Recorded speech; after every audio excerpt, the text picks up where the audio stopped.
Assalamualaikum warahmatullahi wabarakatuh. Kali ini kita akan praktikkan alat ukur suhu termometer. Perhatikan alat yang diperlukan adalah termometer yang digantung pada statif. Kemudian kita membutuhkan gelas breaker 2 buah. Kemudian juga kita membutuhkan pemanas Bunsen dan stopwatch untuk mengukur berapa lama air akan mendidih ketika dipanaskan. Kenapa termometer ini saya gantung pada statif? Karena untuk menghindari jika saya sentuh termometer ini, maka tangan saya yang cenderung akan terukur oleh termometer, bukan air yang dipanaskan. Kita akan memanaskan 75 ml air hingga mendidih. Kita ukur suhu dan waktu yang diperlukan. Suhu yang terekam ketika air sebelum dipanaskan adalah 29 derajat Celcius. Ketika air sudah dituangkan ke dalam gelas breaker, kemudian kita panaskan dan kita mulai ukur waktu.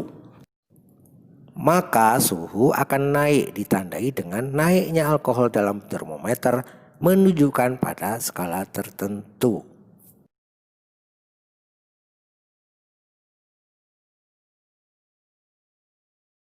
Ketika air sudah mulai mendidih, maka kita matikan pengukur waktunya yaitu stopwatch.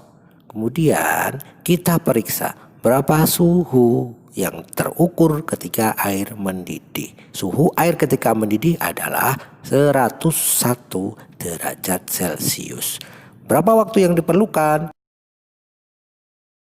Perhatikan jarum yang pendek menunjukkan menit, sementara jarum yang panjang menunjukkan detik. Di situ terukur 5 menit. Kemudian pada jarum detik di situ angka 30 dan 35. Setiap garis menunjukkan 1 detik. Terukur di situ 5 menit 31,8 detik. Pengukuran selanjutnya adalah pengukuran volume benda yang tak beraturan. Contohnya adalah batu. Alat yang digunakan adalah gelas ukur dan gelas berpancuran. Kalau kita mengukur volume benda yang beraturan, misalnya balok, maka kita ukur dengan rumus panjang kali lebar kali tinggi.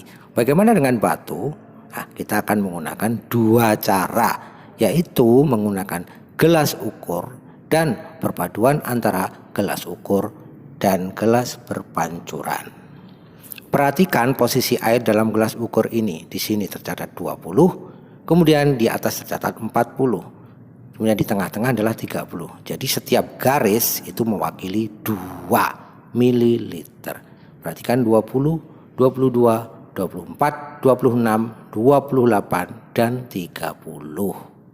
32, 34, 36, 38, dan 40. Berarti posisi air itu berada pada 40 ml. Perhatikan posisi air yang terdesak ke atas dan baca pada posisi berapa air itu. Ternyata air berada pada posisi 50 ml. Hingga ditemukan volume batu adalah volume air ketika batu dimasukkan yaitu 50 ml dikurangi volume mula-mula sebelum batu dimasukkan yaitu 40 ml. Didapatkan volume batu adalah 10 ml.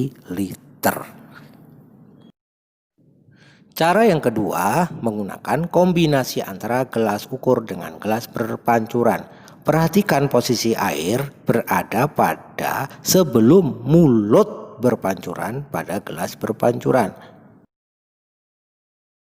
Pastikan air tidak menetes pada gelas ukur. Kita masukkan batu pada gelas berpancuran. Secara otomatis air akan tumpah ke dalam gelas ukur. Tunggu hingga tidak ada tetesan air lagi. Nah, sekarang kita lihat berada pada posisi mana air pada gelas ukur. Ternyata air berada pada posisi 0, 2, 4, 6, 8, 10 ml. Jadi, volume batu adalah sama dengan volume air yang tumpah ke dalam gelas ukur. Terukur di situ 10 ml. Jadi volume batu menggunakan gelas ukur dan kombinasi antara gelas berpancuran dan gelas ukur adalah sama, yaitu 10 ml.